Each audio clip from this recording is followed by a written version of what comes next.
नमस्कार साथियों, एक बार पुनः आप सभी का हमारे YouTube channel language education Sultanpur पर बहुत बहुत स्वागत है, हार्दिक अभिनंदन है। साथियों, पिछली क्लास में हमने हिंदी भाषा के व्याकरण का जो शुभारंभ किया था, उसमें भाग फर्स्ट में हमने हिंदी शब्द के स्वरूप व भाषा के शब्द पर चर्चा की, उनके बारे में हमने जाना। यदि आपने हमारा पहला वीडियो नहीं देखा है तो उसका लिंक नीचे डिस्क्रिप्शन बॉक्स में दिया गया है, वहां जाकर के आप हमारे उस वीडियो को देख सकते हैं। हम बात कर रहे थे कि भाषाएं 3 प्रकार की होती हैं। पिछली कक्षा में हमने पढ़ा था कि भाषाएं 3 प्रकार की होती है। मौखिक भाषा,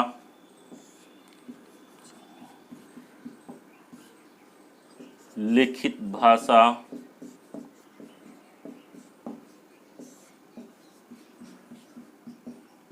और सांकेतिक भाषा।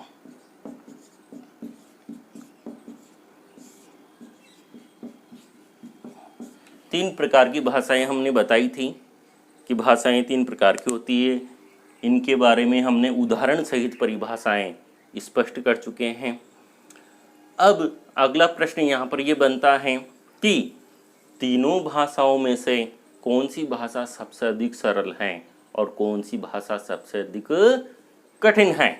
तो यहाँ पर हम बताना चाहेंगे कि मौखिक भाषा सबसे अधिक सरल होती है। मौखिक भाषा सबसे अधिक सरल होती है। क्यों होती है वो भी हम कारण सहित यहाँ पर स्पष्ट करने वाले हैं। और सांकेतिक भाषा जो है सबसे अधिक कठिन होती है। अब बची लिखित भाषा। ये सरल हो गई, ये कठिन हो गई, तो फिर ये कौन सी भाषा है लिखित भाषा? ये लिखित भाषा जो है दोनों ही रूप समाहित किए हुए हैं, अर्थात ये सरल भी है तो कठिन भी है। लिखित भाषा सरल भी है तो कठिन भी है। कैसे हैं? देखिए, सबसे पहले हमने मौखिक भाषा, इसको सरल भाषा कहा। क्यों? क्योंकि कोई भी बोलता है उसको हम तुरंत समझ जाते हैं, इसलिए ये सबसे सरल भाषा है। तुरंत समझ जाते हैं, उसके हाव भाव से तुरंत पता लग जाता है। यदि हम उसकी भाषा को जानने में असमर्थ भी होते हैं तो भी उसके जो चेहरे के हाव भाव है उनसे पता चल जाता है थोड़ा बहुत कि कहना क्या चाहता है।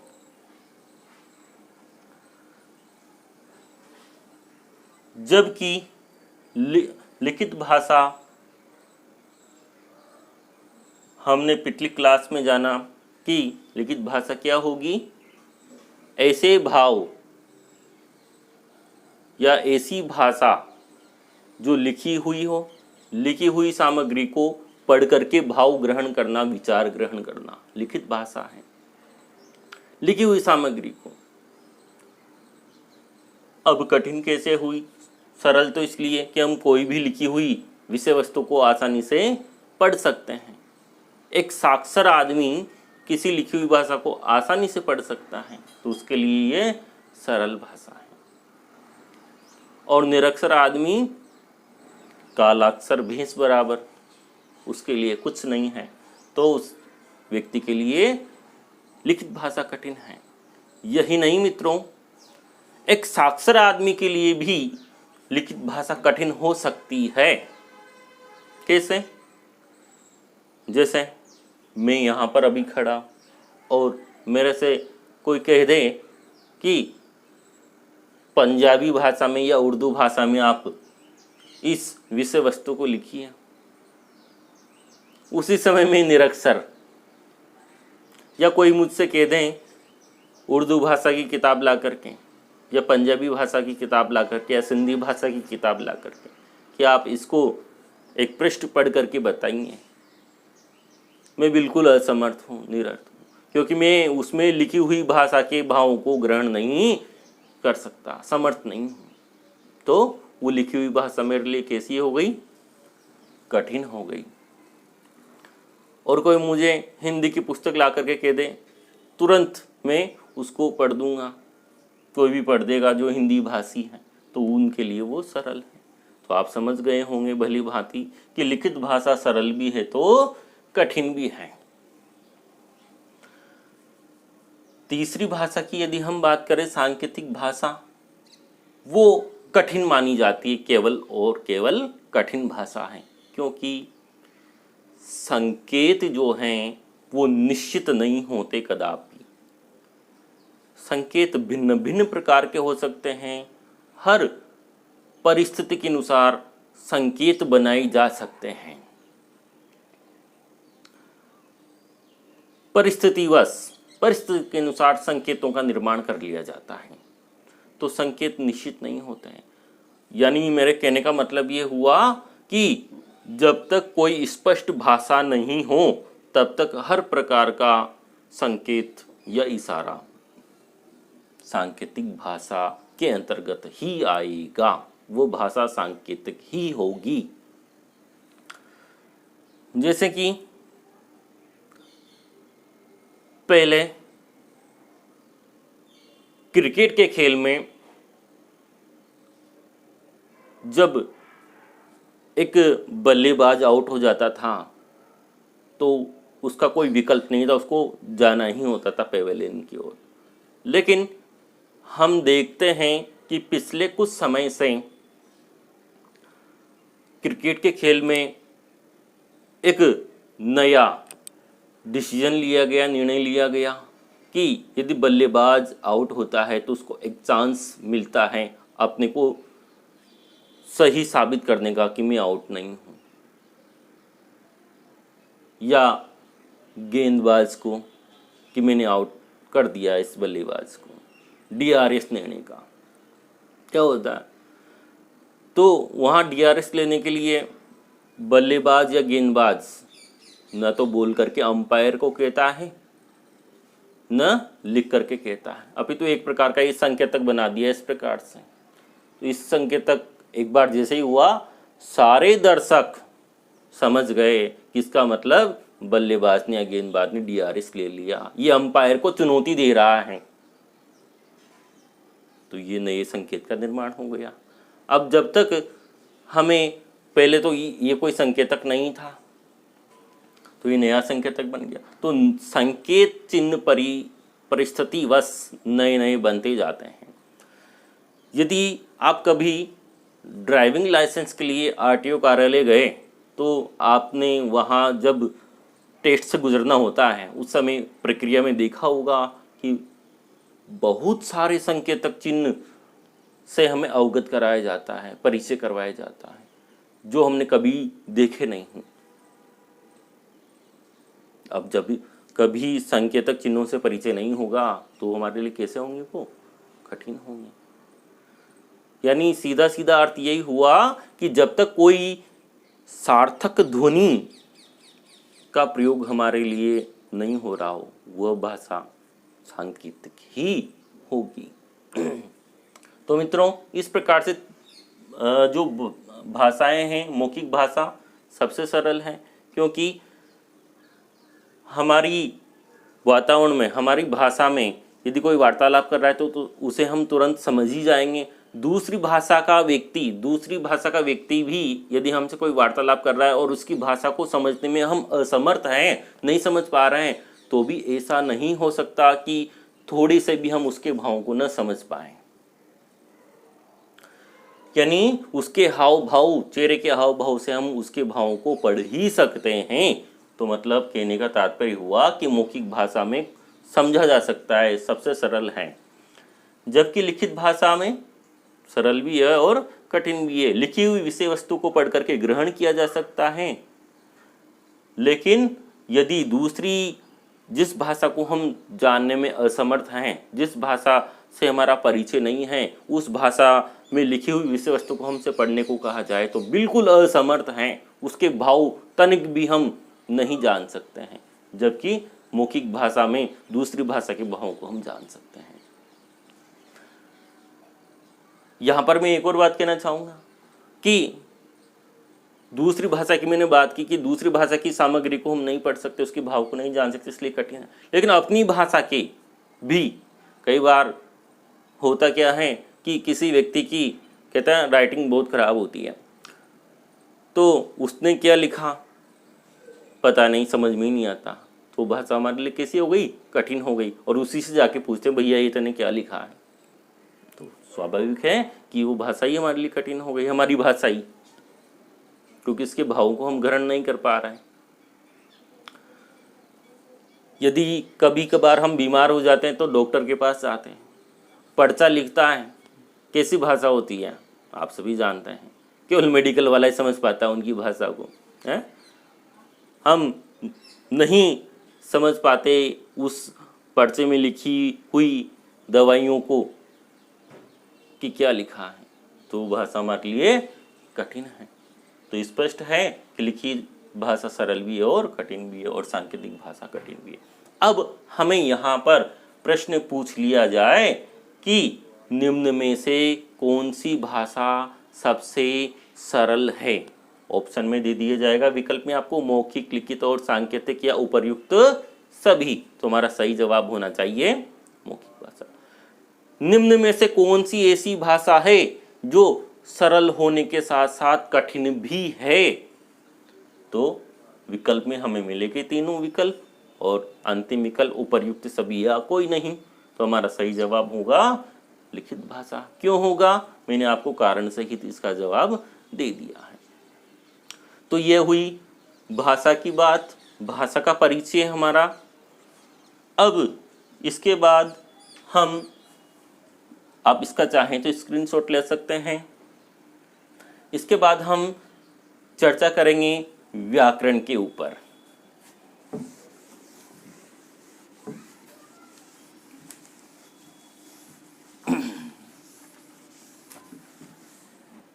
व्याकरण शब्द जो हैं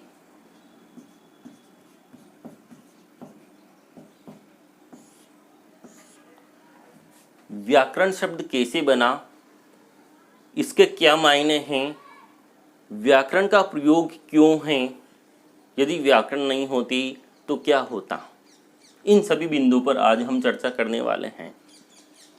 देखिए, सबसे पहले तो व्याकरण की व्युत्पत्ति हम जानें।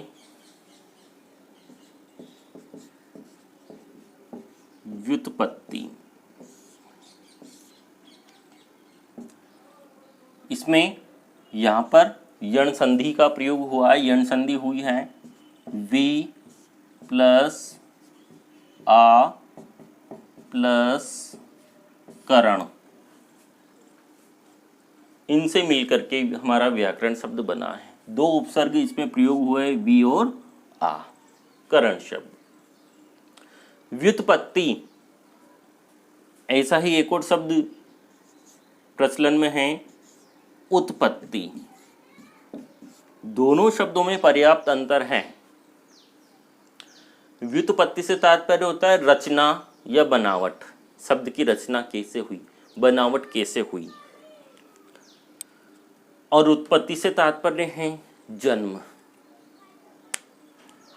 तो व्युत्पत्ति, शब्दों की व्युत्पत्ति होती है, क्योंकि शब्द जो हैं उपसर्गों के योग से, प्रत्यय के योग से, संधि के योग से, समास के योग से बनते हैं। तो शब्दों की कहेंगे हम व्युत्पत्ति, रचना या बनावट। अब हम व्याकरण शब्द की जो चर्चा कर रहे हैं, वी प्लस आ प्लस करण शब्द से मिलकर के व्याकरण शब्द हमारा निष्पन्न होता है, बनता है। इसका अर्थ है कि भाषा को शुद्ध रखना, भाषा को एक नए ढंग से परिभाषित करना व्याकरण का कार्य है। देखिए, व्याकरण की आवश्यकता क्यों महसूस हुई? भाषा के शुद्ध लेखन,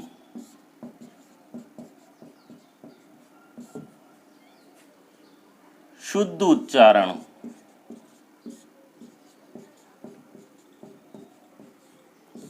और शुद्ध प्रयोग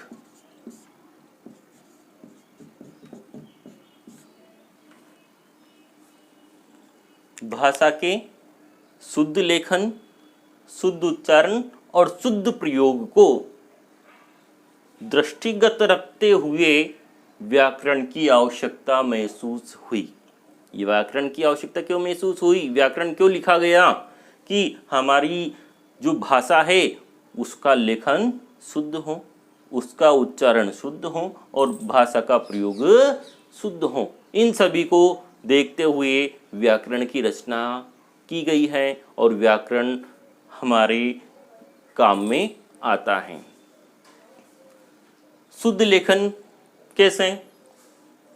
भाषा का शुद्ध लेखन, यदि व्याकरण नहीं होता तो हम शुद्ध लिख नहीं पाते। कैसे नहीं लिख पाते? जैसे मैंने अभी एक शब्द की बात की यहाँ पर, महत्व। इनके महत्व को देखते हुए व्याकरण की आवश्यकता महसूस हुई। महत्व शब्द को ही ले लीजिए। हम अधिकांश विद्यार्थी इस प्रकार से महत्व शब्द को लिखते हैं, जो कि गलत है। महत्व शब्द को इस प्रकार से लिखा जाना चाहिए, महत्व। हम जब इसका उच्चारण करते हैं तो डबल द्वित्वता की ध्वनि हमें आती है, महत्व। तो इस प्रकार से, और क्यों लिखा जाना चाहिए, ऐसा क्यों लिखा जाना चाहिए, किसने कहा? ये व्याकरण ने हमें बताया। क्यों बताया? कैसे बताया? महत्व शब्द जो है ये महत शब्द से बना है त्व प्रत्यय जोड़ने पर। महत शब्द होता है मूल, उसमें त्व प्रत्यय जोड़ने पर बना। अब त्व प्रत्यय हम इस महत शब्द में जोड़ेंगे तो महत शब्द का एक त तो ये हलंत है आधा। हलंत को हम ऐसे भी लिख सकते हैं, ये और ये दोनों में कोई अंतर नहीं है। यदि व्यंजन पूरा लिख करके उसके नीचे ये हलंत लगा दिया जाए, आड़ी रेखा, पिछली कक्षा में हमने इसके बारे में चर्चा की, तो वो वर्ण आधा हो जाता है, यानी शुद्ध व्यंजन रह जाता है, इसमें कोई स्वर नहीं है, ये स्वर रहित है। इस स्वर रहित वर्ण को इस प्रकार से भी लिख सकते हैं। तो महत, अब त्व प्रत्यय जोड़ेंगे तो त्व प्रत्यय का भी त आधा, तो इस प्रकार से महत्व शब्द तो इस प्रकार से लिखा जाना चाहिए। ये हमें किसने बताया? व्याकरण ने बताया। भाषा का शुद्ध उच्चारण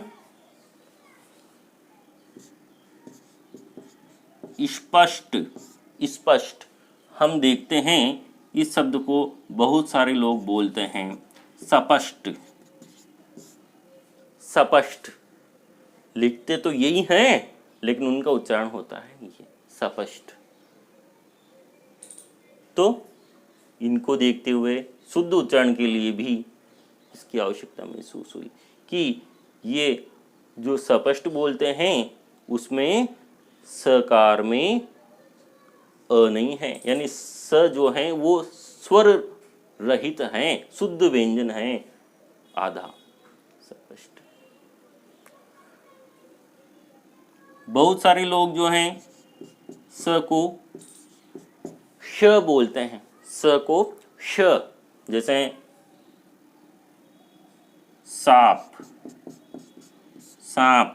सांप, इसको बोलेंगे शाप, तो इसका अर्थ ही बदल गया, शाप।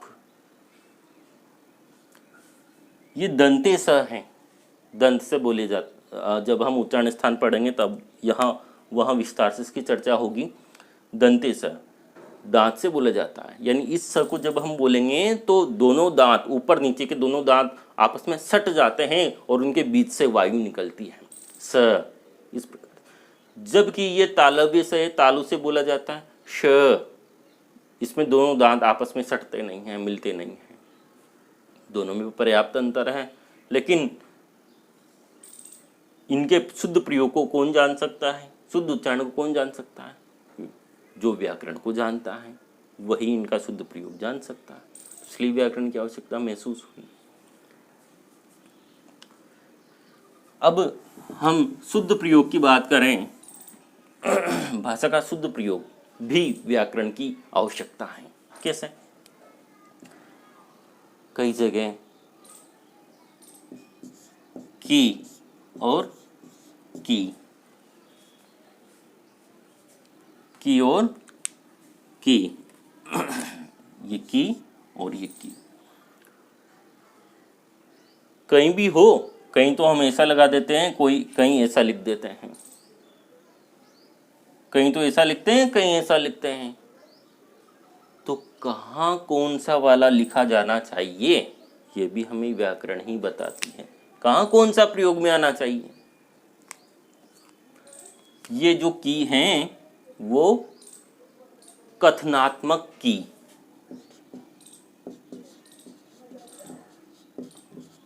कथनात्मक, और ये हैं संबंधात्मक।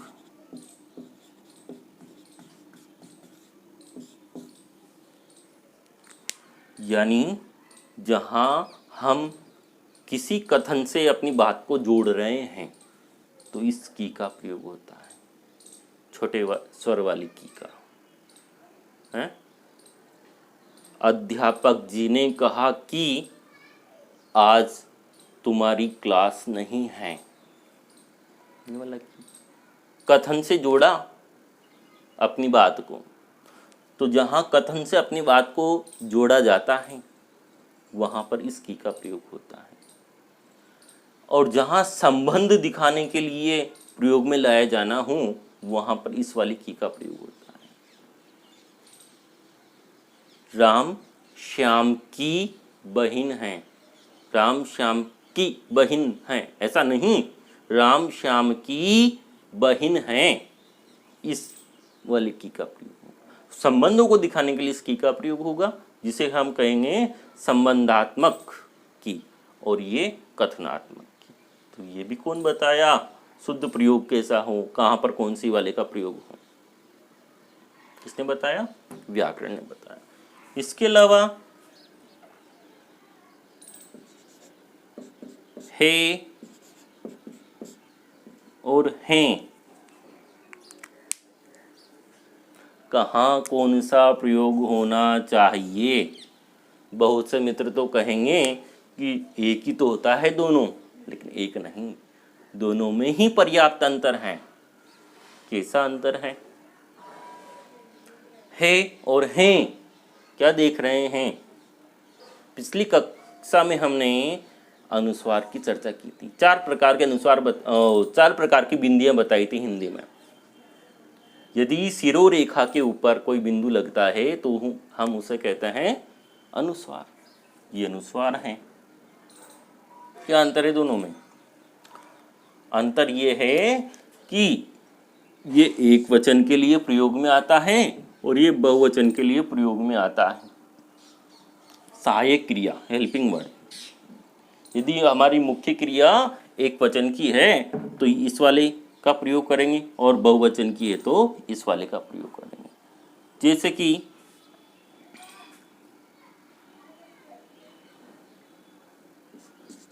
बच्चा रो रहा है, बच्चा रो रहा है, कर्ता भी एक है, मुख्य क्रिया रोना ये भी एक है, तो हेल्पिंग वर्ब इस है। और यदि मैं इस वाक्य को ऐसे लिख दूं, बच्चे रो रहे हैं, देखिए इसका उच्चारण भी, बच्चे रो रहे हैं, यहाँ तो है और यहाँ हैं, नासिका से भी आवाज आती है, नासिका की आवाज आती है, नासिका से, तो यह अनुस्वार का प्रयोग हुआ। तो यदि कर्ता और मुख्य क्रिया बहुवचन में है तो ये सहायक क्रिया का जो है वो अनुस्वार वाला लिखा जाना चाहिए। ये शुद्ध प्रयोग हैं और हैं। ये एक वचन का और ये बहुवचन। हिंदी में केवल 2 ही वचन होते हैं, एक वचन और बहुवचन। संस्कृत में 3 वचन होते हैं, एक वचन, द्विवचन और बहुवचन। वहाँ संस्कृत में एक वचन के लिए अस्ति, द्विवचन के लिए स्त और बहुवचन के लिए संति शब्दों का प्रयोग होता है। हिंदी में केवल 2 ही वचन हैं, है और हैं। तो इस प्रकार से व्याकरण का महत्व, आप चाहें तो इसकी परिभाषा नोट कर सकते हैं। व्याकरण शब्द की लिख लीजिएगा, भाषा के शुद्ध लेखन, भाषा के शुद्ध उच्चारण और भाषा के शुद्ध प्रयोग को दृष्टिगत रखते हुए व्याकरण की आवश्यकता या व्याकरण का महत्व परिभाषित हुआ या व्याकरण का प्रयोग हुआ। तो इस प्रकार से हमने व्याकरण की चर्चा की। अब चाहें तो इसका स्क्रीनशॉट ले सकते हैं।